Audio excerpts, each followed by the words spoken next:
বন্ধুরা, আপনাদের সুস্বাগতম বৃন্দাবনের রঙ্গজি মন্দির থেকে।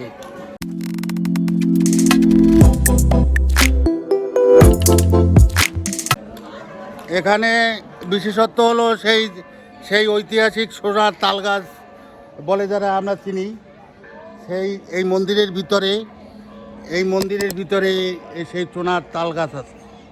আমরা একটু পরে তাল গাছ দেখবো, ঘন্টা বাজছে, মন্দিরের পুজো হচ্ছে। হ্যাঁ, এখানে বিশাল মন্দির চত্বর। তারপর রোদ তো প্রচণ্ড রোদ আছে, ঘাম পড়ছে।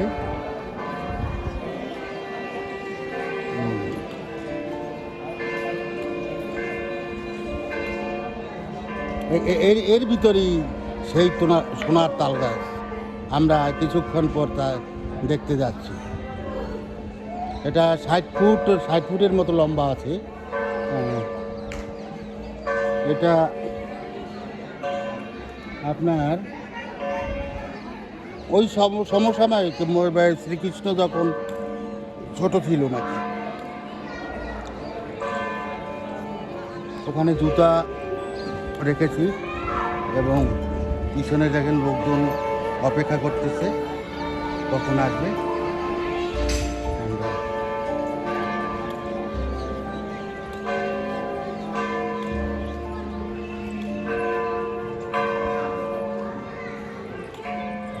এখানে দুটো হাতি আছে, দেখেন মন্দিরের স্ট্রাকচার।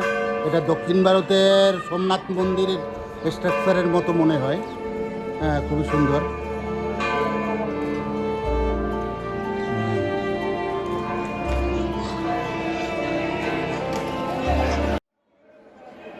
আপনাদেরকে স্বপ্নের আমেরিকা চ্যানেল থেকে স্বাগত জানাই। আমি মাখন বিশ্বাস। এখন বিশেষ একটি মন্দিরের বিশেষ একটি বিষয় নিয়ে আমরা আসছি, সেটি হলো সোনার তালগাছ। সোনার তালগাছ ছোটোবেলা শুনেছি বৃন্দাবনে সোনার তালগাছ আছে, কিন্তু সেইটা আমার জীবনে দেখা ভাগ্যে হবে কি না আমি কখনো বুঝেছিলাম না। কিন্তু আজকের সেই সফল হলো। আপনি দেখেন সোনার তালগাছ।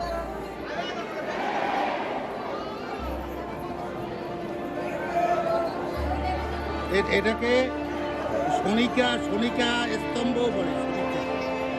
এটা সোনার তালগাছ, উপরে সোনার প্রলেপ আছে।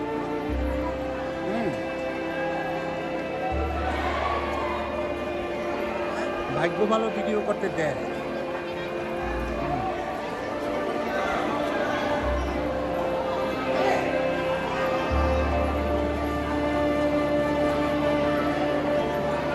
আর ভিতরে মন্দির আছে, লোকজনের ওদিকে আমি আর গেলাম না।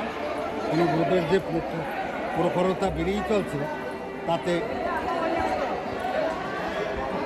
বেশি নড়াচড়া করা ঠিক হবে না।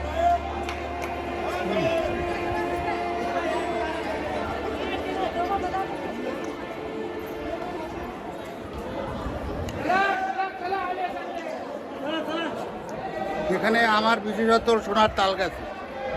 হ্যাঁ, আমার দেখার যা বৃন্দাবনে আমি তৃপ্তি পেয়েছি, অনেক জায়গায় আমি ইতিমধ্যে দেখে ফেলেছি এবং আমার যেটুকু উদ্দেশ্য ছিল সেভাবে আমি সফল হয়েছি। হ্যাঁ, তারপর এই মানুষগুলোকে নিয়েও আমি চিন্তা ভাবনা করতেছি। এদের ধ্যান ধারণা, এদের কালচার, সভ্যতা সব কিছু নিয়ে আমি চিন্তা আলোকে আছি। হ্যাঁ, সুতরাং আবার আপনাদের বলেছিলাম, এবার গতদিন ছিল আমার লাস্ট ভিডিও, কিন্তু গতদিন আজকের আগ্রা যাওয়ার কথা ছিল, আজকে যাই নাই। আগামী দিন সকালে যাব, যদি রাধারানী কৃপা করে। আপনাদের সবাইকে নমস্কার, সালাম, আদাব সব কিছু যা আছে দিয়ে শেষ করছি। হ্যাঁ, খুদা হাফেজ। আপনাকে ধন্যবাদ জানিয়ে আমি ভিডিওটা শেষ করছি। এখানে বান্দরের একটা কাহিনী আছে। ভালো থাকবেন, সুস্থ থাকবেন। আমি মাখন বিশ্বাস বলছি আগ্রার তাজমহল থেকে।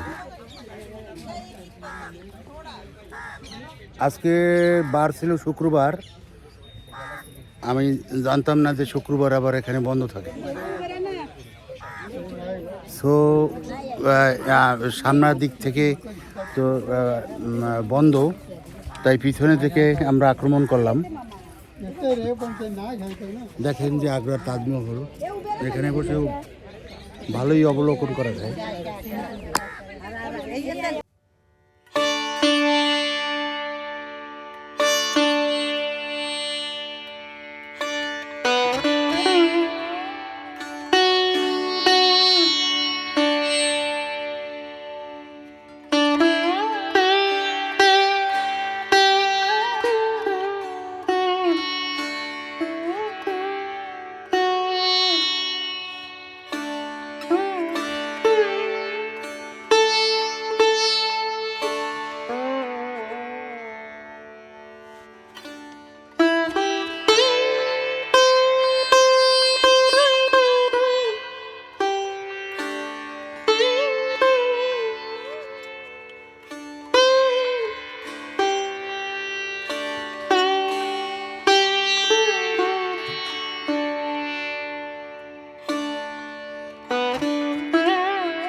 আপনাদের নিজেও দেখতে পারলাম না, আপনাদেরকেও দেখাতে পারলাম না।